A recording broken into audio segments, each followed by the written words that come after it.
the station covering all of the DMV. This is DC News Now. And right now on DC News Now at 5, we're following a crash in DC that has left one person dead. Why first responders are saying their injuries were not from the crash itself. And putting a pause on fare free. Why Metro's board is asking DC to delay its fare free bus program and how long the pause could last. And later, we're stretching your dollar. Do you want your food delivered? Well, you might be better off ordering it straight from the source. And we saw some peaks of sunshine with a few showers across portions of the DMV, but heading into your Friday, we're tracking warmer temperatures, so definitely keep it here. We'll talk about that, guys, in just a bit. And thank you for joining us for DC News Now at 5. I'm Mark Hall. We begin with that breaking news in Northeast DC. One person is dead, 2 others hospitalized after what's being described as a bizarre crash. But within the past 10 minutes, DC Fire and EMS confirmed the injuries did not come from the crash itself. It happened along Connecticut Avenue near Cleveland Park Library in the Cleveland Park community. Our Daniel Hamburg is live there tonight. And Daniel, do we know how the crash happened? Yeah, Mark, the car was taken away just about an hour ago. A white Mazda crashed into a white Audi here on Connecticut Avenue in Cleveland Park. We don't know exactly the circumstances of this crash. What we can tell you is there was a local ANC commissioner who witnessed the whole thing. He was tweeting about it this afternoon. He said he was waiting to get into the library and witnessed the whole thing around 1 p.m. He said the car, which had Texas plates, there was a passenger who got out and appeared to be the driver appeared to be unconscious when he hit that parked car. The ANC Commissioner, Gawain Kripke, saying that there was a passenger who jumped out and then passed out on the sidewalk.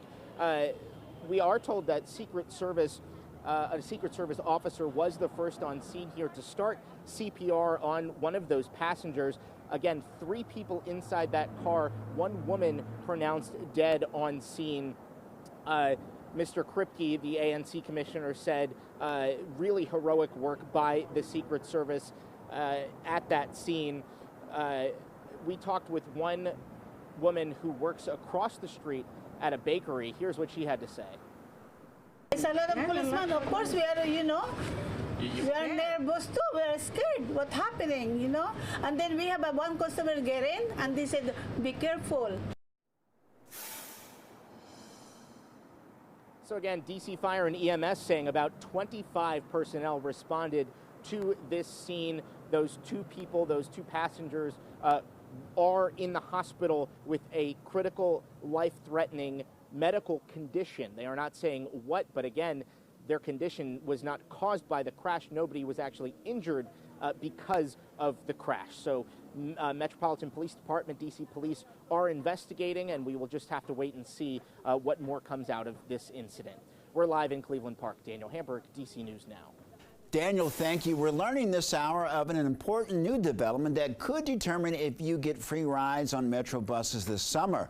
Metro's board is asking D.C. to delay its fare-free bus program for 1 year. Now, in a letter to the mayor and council members, Chair Paul Smedberg says that he doesn't believe now is the right time to talk about the zero fare program, and notes that WMATA operates a regional transit system, so fares need to be discussed as a region.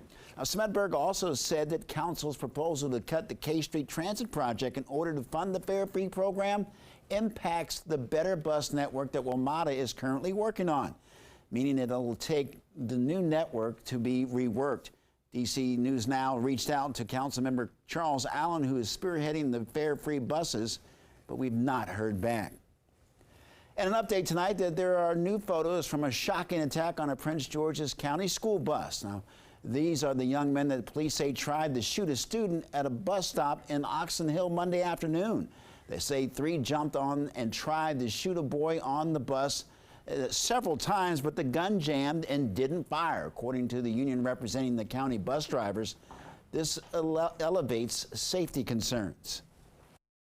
The first thought that came to my mind is basically safety across the county. We want to make sure that not just students but also staff are kept safe in their work location. We don't want the schoolyard to end up being the graveyard. Yeah, the bus driver and the bus aide who were there at the time are currently taking time off and are afraid to return to work after the incident. Well, weapons detectors will soon be placed at every public middle and high school in Prince William County. The board approved the final push for the project. Our Tosin Fakile has the latest.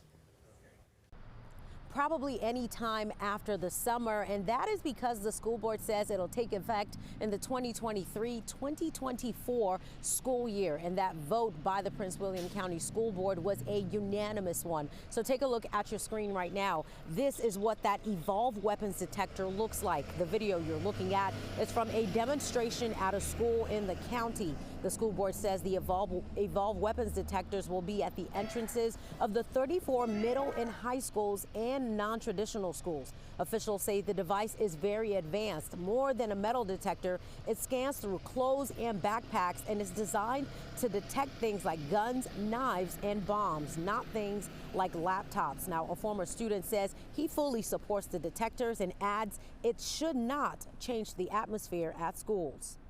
Same thing as if you go through TSA. You go through, you put your things in the bag, you go through. I went to the Nationals game, same thing, put your pockets through. So when we try to make that argument that it's going to be a prison, that's an invalid argument, because do you feel like you're going through a prison when you have to go through TSA, you know? So that's the same thing, and that's how I think about it. Now, the project has a hefty price tag of $10.7 million over 4 years, but the support for these detectors in schools is just as heavy. Up next, considering similar protective steps are Fredericksburg City Schools and Fairfax County Schools. We're in Prince Williams County. I'm Tosin Fakile for DC News Now.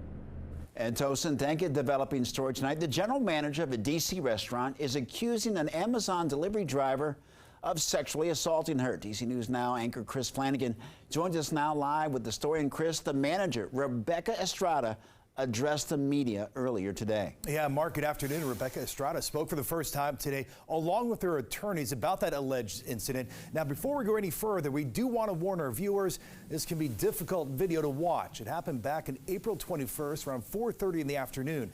Estrada says she confronted that driver, but he was able to get away without being identified.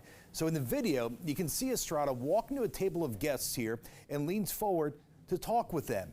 You see the unidentified delivery driver walk up behind her with his hand approaching her behind. We spot shotted the video for you. Estrada claims the man then touched her inappropriately. Estrada then says she confronted him, but he got away without being identified.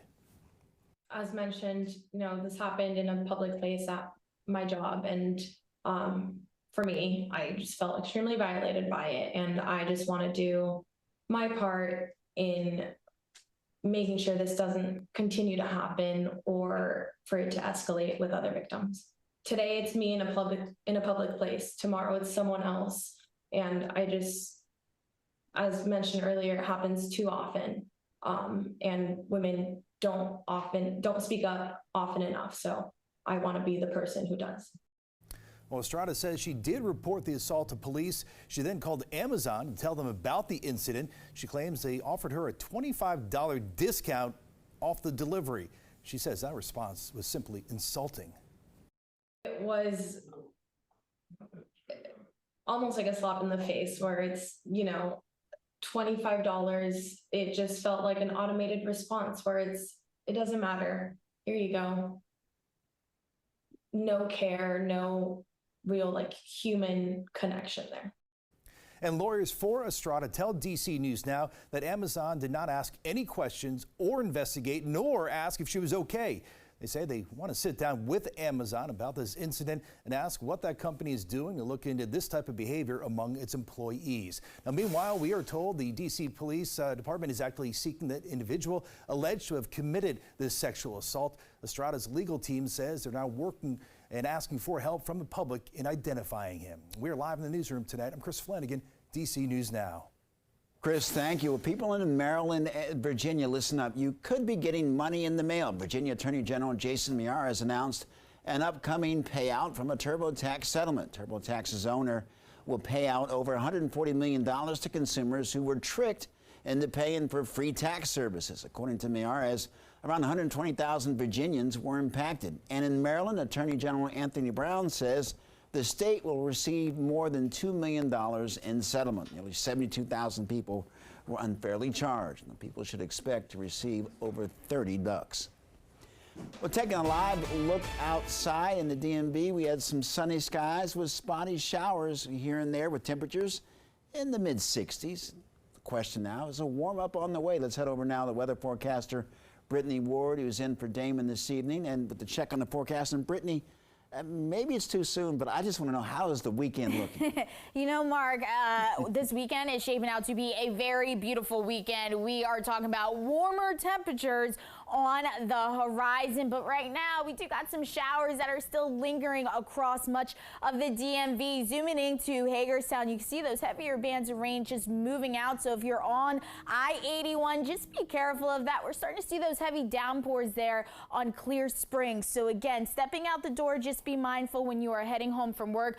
Going into the eastern panhandle of West Virginia, we're heading to Greenwood and even Morton Grove. You're starting to see those heavier downpours. We're mainly starting to see these scattered showers off to the north and west, and then even seeing some heavy downpours as you head into northern Virginia, about to go right in to Maryland there at Mount Vernon. So again, just be mindful if you are heading home from work. Overall temperatures today still fairly mild out there. 62 was the high in DC, still holding on to that high. Upper 50s though as you head over there to Hagerstown and even Martinsburg and Cumberland, but you can see where those showers are currently. 52 right now in Winchester as it's starting to cool down. So again, it was a beautiful day out there. We had those winds. They were a little bit breezy as we head through the afternoon. Now we're starting to see them die down, still shifting out of the northwest though. So kind of ushering in some of that cooler air that we're going to be seeing as we head through the rest of your evening. Temperatures begin to dip down as we head into that 8 and 10 o'clock hour. By 10, we're seeing them in the lower 50s, but we do start to see a few more stars tonight. And then come Friday, we are tracking upper 60s in the forecast, with sunshine returning to the area. So definitely keep it here, Mark. We'll talk about that in just a bit. All right, Brittany, thank you. Well, new tonight, the National Football League is under investigation. It's facing some alarming allegations of discrimination in the workplace. Joining us now in studio, Sports Director Derek Forrest. And Derek, this is a major lawsuit. What are some of the accusations being made against the league?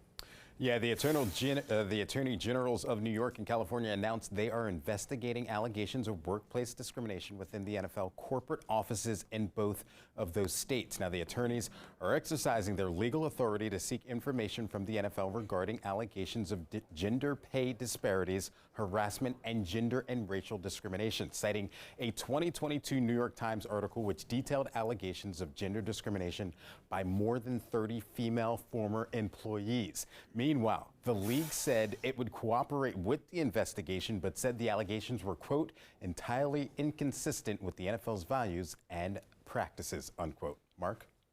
All right, Derek, thank you. Well, we recently told you about funding received by the Robbie W. Johnson Community Center in Hagerstown. While the $2.5 million grant is earmarked for renovations to the building, board members tell us that they're looking at specific needs and how building modifications can best serve the community. Retired Judge David Young grew up in the neighborhood and serves on the board of the Johnson Center. He says the goal is to serve as a resource for the community, and the services such as youth programs and partnerships and expanded recreation areas. One vision that the judge has is a computer lab for both students and their families.